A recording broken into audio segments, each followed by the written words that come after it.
Welcome to part 2 of my Rounders review and analysis video. So as we saw in part 1, Rounders begins in the darkest hours of the night with Mike McDermott gathering all the money he has saved.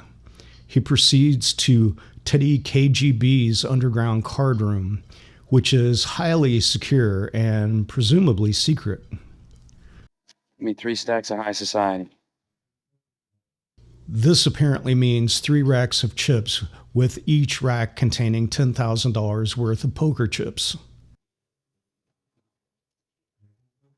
30,000. Count it. And this is what I mean about perfect writing. From the very beginning of the story, Mike is taking risks, big risks. In order to maintain the interest of the audience, it's important to always have conflict, a sense of time running out. The hero has a desire, but something or someone is standing in the way of it. In this particular story, the first obstacle Mike encounters is antagonist Teddy KGB, who is described as someone you would not want to fuck with. Holding on for somebody. Yeah, I'm holding for you. You should be. Mike's friend Kanish, who's played by John Turturro, tries to dissuade Mike from placing his entire savings in jeopardy. But Mike believes he is good enough to beat the game. I can beat the game. Maybe. Maybe this is a game can be beat.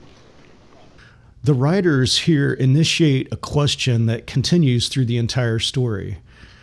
Is a person truly in control of his destiny?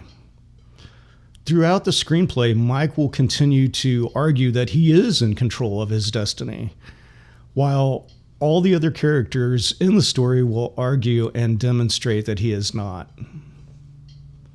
During the poker game with Teddy KGB, Mike suffers the devastating loss of his entire bankroll. Yeah, I'm gonna go all in because I don't think you got the spades.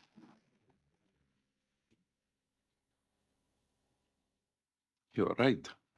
I don't have spade. Ice is full, Mike.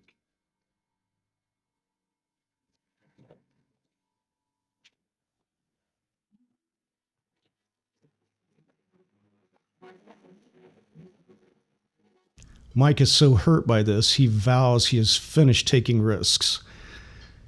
His friend Kanish tries to console him and offers to bankroll Mike to help get him back on his feet.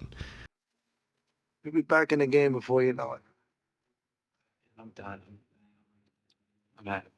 Well, I also have first. Anyway, let me stake you. Standard deal, 50% of your winnings. If you lose, it's on me. But Mike declines the offer. He believes that he will work a common labor job and continue his pursuit of his education in law. I just throw it away. You still got the truck? Sure. Come on. At this point, we begin to see signs that Mike is not in control of his destiny. He doesn't like his job as a delivery driver. He is tempted by a situation in which he finds himself in the midst of the judge's poker game. Sir. Let me tell you, it ain't worth it. Why don't you become a jockey, do something useful? Kid's a little tall, isn't he, Gene? Enough with the Belmont recruiting spiel. Your bet. The amazing thing is, in this collection of great legal minds, there isn't a single real card player. I'm still hiding. The question becomes immediately more and more obvious. Can a man control his destiny? If you enjoyed part 2 of the Rounders 1998 analysis video, be sure to subscribe so that you don't miss any of the other parts. I appreciate you joining me and have a great day.